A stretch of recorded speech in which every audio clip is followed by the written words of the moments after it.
आज हम हमारा जो चैप्टर जो लेकर आ रहे हैं वो ज्योग्राफी का चैप्टर है और उसका जो पहला भाग है उसके बारे में हम अध्ययन करेंगे, जिसके बारे में हम जानेंगे पृथ्वी की आंतरिक संरचना के बारे में। हमारा चैप्टर है पृथ्वी की आंतरिक संरचना।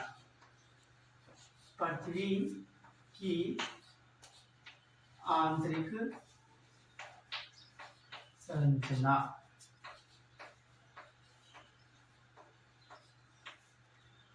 ये हमारा भूगोल का जो है नया जो चैप्टर है उसके बारे में अपने अध्ययन करेंगे। पृथ्वी की आंतरिक संरचना। देखा जाए तो पृथ्वी की जो आंतरिक संरचना है वो मुख्यतः 3 परतों में विभाजित की गई है। पृथ्वी की जो आंतरिक संरचना है मुख्यतः 3 परतों में उसको विभाजित किया गया है। 3 परतों में उसको विभाजित किया गया है। और उन परतों की अगर बात करें तो सबसे पहली जो परत जो आती है, सबसे ऊपरी परत पृथ्वी की, जैसे कि देखो ये है हमारा पृथ्वी का प्रतिरूप। इसके बारे में हम अध्ययन करेंगे। ये पृथ्वी का एक प्रतिरूप है जिसे कहा जाता है कि ग्लोब। तो इसकी जो आंतरिक संरचना है उसके बारे में आज अपन अध्ययन कर रहे हैं विस्तार से। तो इसमें देखो पृथ्वी की आंतरिक संरचना की बात में कि पृथ्वी को 3 परतों में विभाजित किया गया है। उसमें से जो पहली जो परत है हम उसकी बात करते हैं वो है भूपृष्ठीय। देखो ये जो चारों तरफ जो राउंड हमें दिखाई दे रहा है, पृथ्वी की जो आकृति जो हमने बनाई है इसकी बात करते हैं। ये है भूपृष्ठीय। कॉमन जानकारी एक बार मैं थोड़ा सा बता देता हूँ पृथ्वी के बारे में, उसके बारे में विस्तार से आगे अध्ययन करेंगे। पहली आती है भूपृष्ठीय। भूपृष्ठीय। दूसरी जो परत है वो है पार्वार। दूसरी जो परत है वो है ये देखो पृथ्वी के अंदर की परत, इसे कहते हैं पार्वार। और तीसरी जो परत है उसकी हम बात करते हैं वो है अंतरतम या फिर क्रोड। अंतरतम या फिर क्रोड, जिसे क्रोड भी कहा गया है। क्रोड। पार्वार को मेटल भी कहा जाता है, मेटल। इस प्रकार से पृथ्वी की जो है 3 परतें हैं उनमें विभाजित किया गया पृथ्वी को आंतरिक संरचना के रूप में। पहली भूपृष्ठीय, दूसरी पार्वार मेटल और तीसरी है क्रोड। ये तीसरी जो आकृति भी अपन बना देते हैं। ये देखो क्रोड।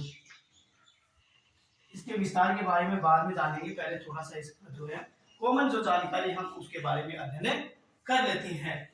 अब देखो पृथ्वी की, चूंकि इसके बारे में तो आगे हम अब बात करते हैं पृथ्वी के त्रिज्या की बात।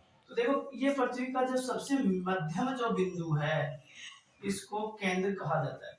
तो केंद्र से लेकर भूपृष्ठीय तक दूरी ही त्रिज्या कहलाती है। तो केंद्र से जो भूपृष्ठीय की जो दूरी है, जो एक रेखा जो हमने काल्पनिक रेखा जो खींची है उसे त्रिज्या कहा गया। तो पृथ्वी की जो त्रिज्या है उसकी दूरी की बात हम करते हैं। तो प्रश्न आता है पृथ्वी की त्रिज्या। पृथ्वी की त्रिज्या, तो पृथ्वी की त्रिज्या जो है वो है 6371 किलोमीटर। पृथ्वी की त्रिज्या जो है वो है 6371 किलोमीटर है। कॉमन थोड़ी सी जानकारी एक बार अपन जान लेते हैं और उसके बाद में जो है अपन विस्तार से इसके आगे में अध्ययन करेंगे। तो पृथ्वी की जो त्रिज्या है वो है 3600। और जो इस पर देखो अंतर्जनित, पृथ्वी पर लगने वाले बल की अगर हम बात करें तो पृथ्वी की जो अंदर जो अंतर्जनित जो बल लगता है, जिसे आंतरिक भाग में जो घटता है वो बल, पृथ्वी के अंतर्जनित बल की बात करते हैं। अंतर्जनित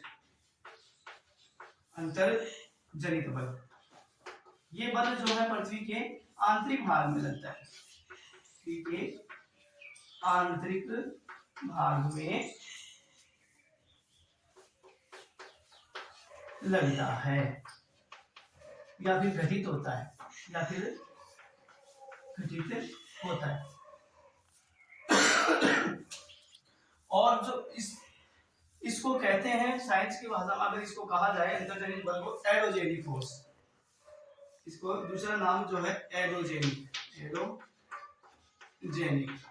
फोर्स, फोर्स के नाम से भी इसको जाना जाता है।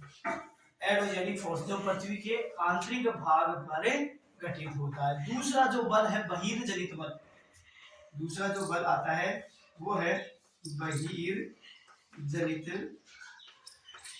बल।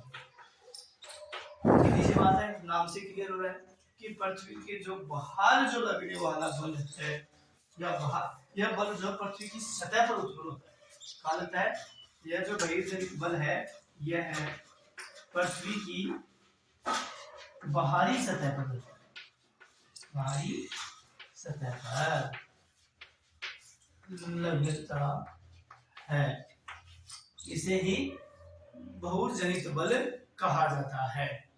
इसके बाद में देखते हम बात करेंगे तो इसके अंदर देखो इस बल को जो है एक्सोजेनिक फोर्स के नाम से भी जाना जाता है।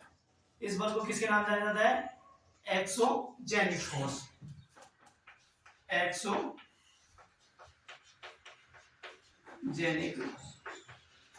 फोर्स के नाम से इसको जाना जाता है। एक्सोजेनिक फोर्स इसका जो है दूसरा नाम है, जो पृथ्वी की बाहरी जनित बल के ऊपर मतलब